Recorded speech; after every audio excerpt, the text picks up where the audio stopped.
मैं एक पुराने बरगद के पेड़ की जड़ में जल चढ़ाते हुए कुछ मंत्र बुदबुदा रहा था। त्रियोसम शातिक ओम प्रेतय वनम मुजरूपम बंधमुक्तम ओम। जल अर्पित करने के बाद मैंने पीछे मुड़कर देखा और फिर एक पगडंडी पर आगे बढ़ गया। चलते चलते मैंने अपनी कलाई से एक रक्षा सूत्र निकाला और पीछे फेंक दिया। कुछ ही दूर बढ़ने के बाद मुझे एहसास हुआ कि कोई मेरा पीछा कर रहा है। बरगद के पेड़ से एक छोटे बच्चे जैसी आकृति उतरी और मेरे साथ चलने लगी। मैं कुछ पल के लिए रुका, लेकिन पीछे मुड़कर नहीं देखा। मैंने बुदबुदाया, गुरुजी ने कहा था पीछे नहीं देखना। मैं नहीं देखूंगा। पीछे से एक धीमी आवाज आई, नहीं देखूंगा, नहीं देखूंगा। इस आवाज ने मेरे शरीर में सिहरन दौड़ा दी। डर के मारे मैंने अनायास ही पीछे देख लिया, मगर वहां कुछ भी नहीं था। डर के कारण मैं तेजी से गांव की ओर भागने लगा, मगर मुझे यह एहसास नहीं था कि एक काली परछाई मेरे कंधे पर बैठी हुई थी। वह मरमराती आवाज में बोली, मेरा नाम अर्जुन है और यह घटना तब की है जब मैं लगभग 26 साल का था। गर्मियों की छुट्टियों में मैं अक्सर अपने नाना जी के गांव जाया करता था। गांव में सिर्फ नाना नानी ही रहते थे। नाना जी के घर से थोड़ी दूरी पर मेरा एक दोस्त समीर अपने दादाजी और चाचा चाची के साथ रहता था। उसके माता पिता बचपन में ही गुजर चुके थे। समीर के दादाजी की एक पुरानी हवेली थी जिसमें वही 4 लोग रहते थे। एक रात हम दोनों बाहर बैठे बातें कर रहे थे। तभी मैंने देखा कि रामनाथ चाचा कहीं से लौटे। उनकी उपस्थिति मुझे अजीब लगी। तभी दादाजी गुस्से में बोले, मैं जानता हूँ तू क्या कर रहा है। जिस शक्ति को साधने की कोशिश कर रहा है वह इस खानदान का सर्वनाश कर देगी। रामनाथ चाचा भी क्रोधित होते हुए बोले, मैं इस हवेली का हिस्सा कभी नहीं छोड़ूंगा, इसके लिए कुछ भी करूंगा। कहकर वे अंदर चले गए। मैंने सवाल भरी नजरों से समीर की ओर देखा, लेकिन उसने बात को टाल दिया। तभी समीर की चाची ने हमें खाने के लिए बुलाया। उन्होंने मेरी पसंदीदा पूरन पोली बनाई थी, जिसे मना करना मुश्किल था। रात में मैंने और समीर ने स्वाद लेकर खाना खाया। फिर समीर ने मुझसे रात वहीं रुकने के लिए कहा। रात अधिक हो गई थी, इसलिए मैंने हवेली में ही रुकने का निर्णय लिया। हम दोनों हवेली के अगले हिस्से में सो गए। रात के बीच मुझे जोर की प्यास लगी। उठकर बैठा तो हवेली में अजीब सा सन्नाटा था। डर लग रहा था, लेकिन हिम्मत करके बरामदे की ओर बढ़ा। तभी अंदर से किसी की धीमी आवाज सुनाई दी, मेरा पीछा छोड़ दे, चला जा यहाँ से।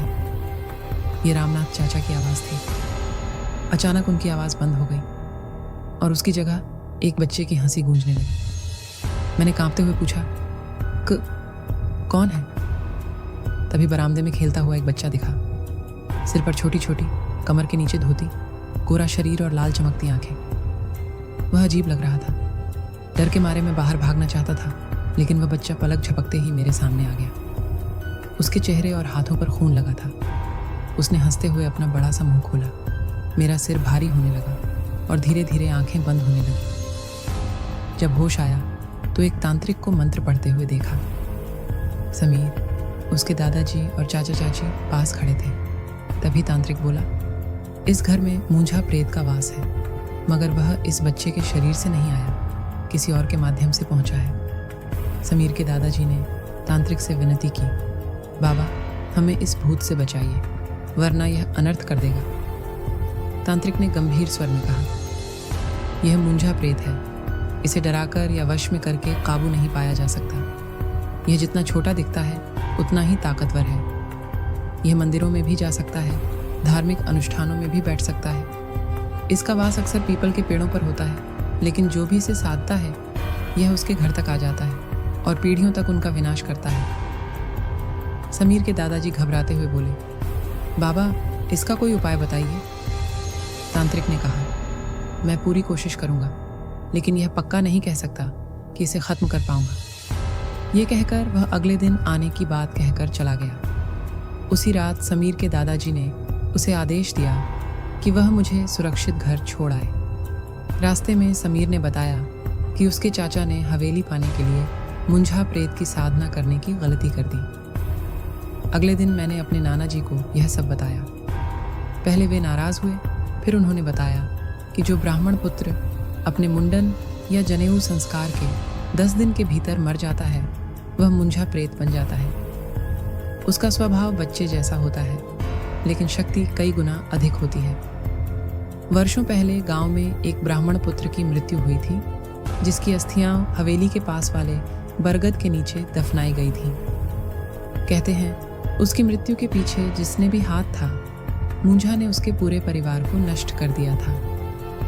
समीर और उसके दादाजी जल्द ही हवेली छोड़कर अंबाला चले गए। हवेली को तंत्र मंत्र से बंद कर दिया गया, लेकिन कहते हैं आज भी रात में वहां से बच्चों की हंसी और खेलकूद की आवाजें आती हैं। अगर आपको हॉरर कहानी देखना पसंद है तो इसे देखिए। एक बंदर जिसका नाम है जग्गू और एक तोता जिसका नाम है पोपट। आखिर क्या हुआ उन दोनों के साथ?